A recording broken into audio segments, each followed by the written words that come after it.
आज की कथा सुदर्शन चक्र के अवतारों के बारे में है। सुदर्शन चक्र भगवान नारायण का अभिन्न अस्त्र है। यह अस्त्र भगवान श्री कृष्ण के पास भी देखा जाता है। कहा जाता है कि सुदर्शन चक्र को भगवान ने गढ़वाल के श्रीनगर स्थित कमलेश्वर शिवालय में तप कर प्राप्त किया था। कथा इस प्रकार है कि एक बार असुरों ने स्वर्ग पर आक्रमण किया और देवताओं को बंदी बना लिया। भगवान विष्णु भी असुरों को हराने में असफल रहे। भगवान विष्णु ने भगवान शिव की पूजा की, जिसमें उन्हें 1 सहस्त्र कमल पुष्पों से भगवान शंकर का पूजन किया। भगवान शिव ने अपनी माया से एक कमल पुष्प को लुप्त कर दिया। उस कमल पुष्प को ढूंढने के लिए भगवान विष्णु ने बहुत प्रयत्न किया, लेकिन उन्हें पुष्प नहीं मिला। पुष्प की कमी पूरी करने के लिए उन्होंने अपना एक नेत्र निकाला और शिवलिंग पर अर्पित किया। उनकी इस भक्ति से भगवान शिव पहले से भी अधिक प्रभावित हुए और उन्होंने भगवान विष्णु को एक अचूक चक्र प्रदान किया। उस चक्र से भगवान विष्णु ने सभी असुरों का वध किया और देवताओं को पुनः स्वर्ग दिया। यह ऐसा अचूक अस्त्र है जिसे छोड़ने के बाद यह लक्ष्य का पीछा करता है और उसका अंत कर वापस अपने स्थान पर आ जाता है। श्री हरि इसे तर्जनी में धारण करते हैं, जिसे आज भी उनकी मूर्ति और चित्रों में देखा जा सकता है। त्रेता युग में सुदर्शन चक्र ने अयोध्या के राजकुमार शत्रुघ्न और श्री राम के भाई के रूप में जन्म लिया। उन्होंने लवणासुर का वध किया, जिसके पास शिवजी का वरदान में दिया गया त्रिशूल था। लवणासुर के वध के बाद शत्रुघ्न को श्री राम ने मधुपुरी का राजा बना दिया। इसके अलावा महिष्मती नरेश विश्व सम्राट कार्तवीर अर्जुन के रूप में भी अवतार लिया था। कार्तवीर अर्जुन राजा कृतवीर के पुत्र होने के कारण उन्हें कर्तवीर कहा गया। उनका मूल नाम अर्जुन था। उन्होंने भगवान विष्णु के अवतार दत्तात्रेय को प्रसन्न कर वरदान में उनसे 1000 भुजाएं मांग ली। इससे उनका नाम सहस्त्रबाहु अर्जुन हो गया।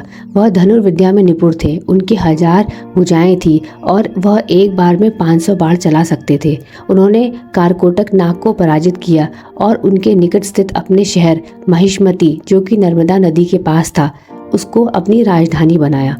उनके कई नरेश महिष्मती नगरी के राजा, सप्तद्वीपेश्वर, 7 महाद्वीपों के राजा, दशग्रीव जयी रावण को हराने के कारण और राजराजेश्वर राजाओं के राजा होने के कारण कहा गया।